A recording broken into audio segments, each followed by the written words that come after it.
What's up, guys? Welcome back, Simply FPL. It's time for the Game Week 20 team reveal. So, Game Week 19 is finally over. It felt like the longest game week in fantasy football history. 8 days worth of games. So, look, it was a good game week for myself. Hopefully it was for you guys. Let's actually take a quick look at how I got on in that game week. So there's the team. I used my wildcard the week before last. I managed to go from 680,000 to 277,000 over 2 game weeks, which, considering we had a blank and a double using the wildcard in the blank, that's fairly good. We didn't use any of our chips. We were concerned about the triple captain on most of our players. Looks like it was a fairly good dodge. So we'll save that for later on in the season. Looking at the team then, so I won't go through every single player because I did that on the last video.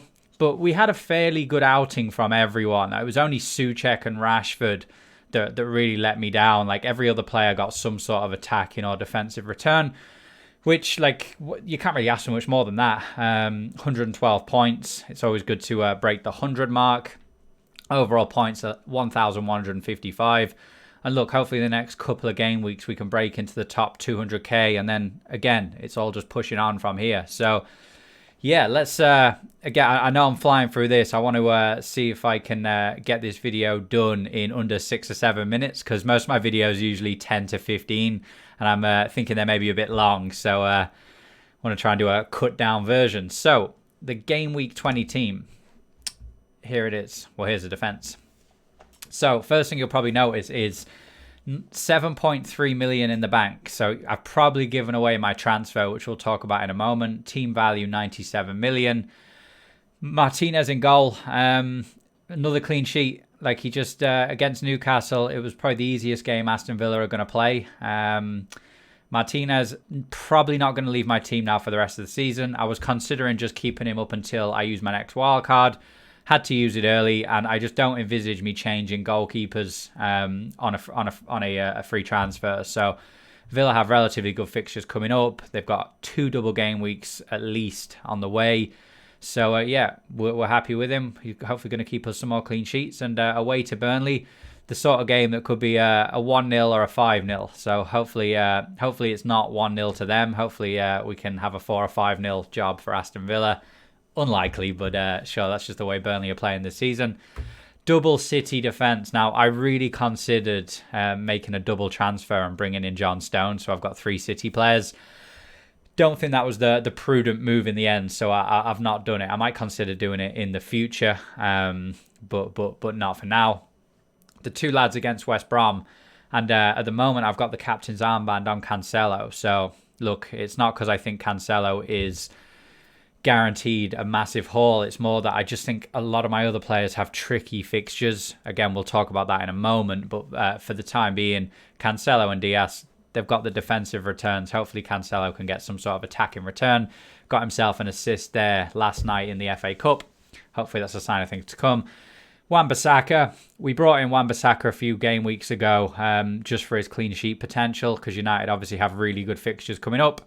So Sheffield United at home, we're kind of hoping for a clean sheet there. We're never going to get a huge amount of attacking returns from Wan-Bissaka, so we're hoping for that. That's 6 points. And at home, Sheffield United, there's not really a better fixture to play defensively. There's the midfield, and there's the transfer. I've jumped on the bandwagon. Gundogan is in. I was saying on my last live stream that I was really considering not doing it. The reason I've changed my mind is Gundogan, 5 goals in the last 7 games. I know that he's probably going to play further back when Kevin De Bruyne isn't playing. He's probably not going to get as much space without Kevin De Bruyne on the pitch. But I think he's still going to have a little taste for goal. He'll probably get forward enough to justify a £5.5 million midfielder. He's going to be on penalties most likely. And also he's probably going to take most of the free kicks as well. So a £5.5 million City asset that's guaranteed 90 minutes. And is going to be on penalties and probably a lot of set pieces. To me, it's a no-brainer when you think of it like that. And it's going to allow me to spend my 7.3 million upgrading Wilson to Harry Kane next week. So when I think of it like that, it's kind of a no-brainer. I'm not confident enough to put the captain's armband on Gundogan, but I'm definitely happy having him in my team.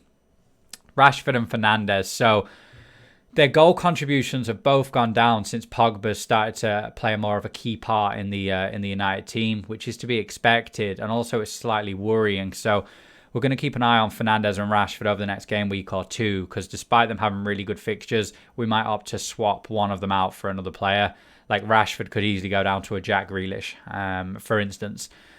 So yeah, Sheffield United at home is going to be a good measure of where they're at. Like if they both have blanks, or even if one of them has a blank, it's going to be fairly disappointing. So look, it's a good fixture for them, and hopefully they both get a return.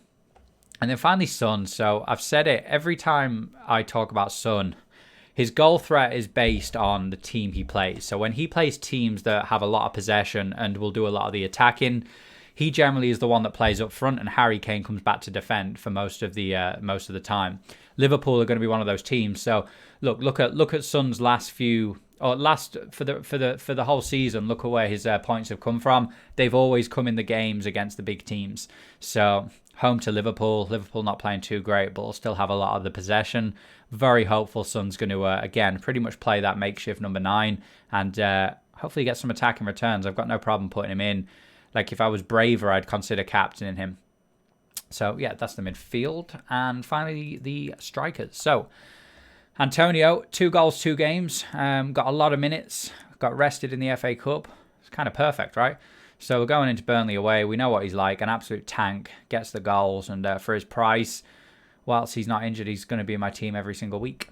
Onto Watkins. So, he got himself the goal last night. The problem I have with Watkins is he's offside. He's the 3rd most offside player this season, behind Vardy and Rashford. Like, his first goal, I believe he was offside, but the reason it counted was because the opposition defender tried to clear it and thus resetted the play, which is the same thing that happened for City against Aston Villa there the week before, and why Mings was dispossessed and the goal happened without the offside. So he was technically offside for his first goal, but the rules say why it was allowed. Then he scored again, and he was offside by about 2 yards. Like, every time they're attacking, and watch it now, you won't be able to not see it now, I've said it. He runs a yard ahead of the last man and like starts calling for the ball. It's so odd to see a Premier League striker do that. So, look, he's born offside. He got himself a goal there, thankfully, against Newcastle, so hopefully he's got a taste for it. Jack Grealish is back amongst the assists, so look, I'm happy enough having him in. Similar to the other Villa asset, Martinez. They've got easy fixtures coming up. They've got a couple of double game weeks guaranteed. So Watkins is probably not going to leave my team, but I would prefer it if he could stop being offside. And finally, I forgot to update it. It says Watkins. We know that's Wilson. We wish it was 2 Watkins instead. But Wilson playing Leeds at home. It's going to be his last appearance in my team. I only got him for the blank game week because there wasn't really any other strikers to put in. He's done nothing. Newcastle are doing nothing. I don't expect him to do anything against Leeds, but I can't not play him against Leeds. There's a good chance they have one of those games where they win 7-3, in which case we're obviously happy to have Wilson. So, yeah, it's goodbye and farewell to Wilson. This will be the last time you probably see him. I can't see why I'd get any more Newcastle assets, but hopefully he can go out with a bang. We've also got a very good bench, so if anyone doesn't play, that's the bench we're gonna get subbed in, probably Soufal as our first sub. And as I said, captain, I might switch it back to Fernandes. I'm just not happy with how Fernandes has been playing since Pogba's been kind of more involved. And I just feel Cancelo against West Brom, you're almost guaranteed the clean sheet. And like that's 6, 7 or 8 points usually for Cancelo because he creates so much.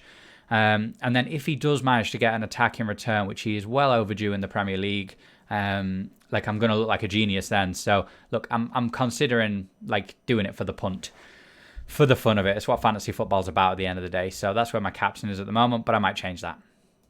So that was the video. I've just managed to get it in under 10 minutes, so a bit quicker than usual. Let me know if you prefer these quick fire videos as opposed to me kind of elaborating more.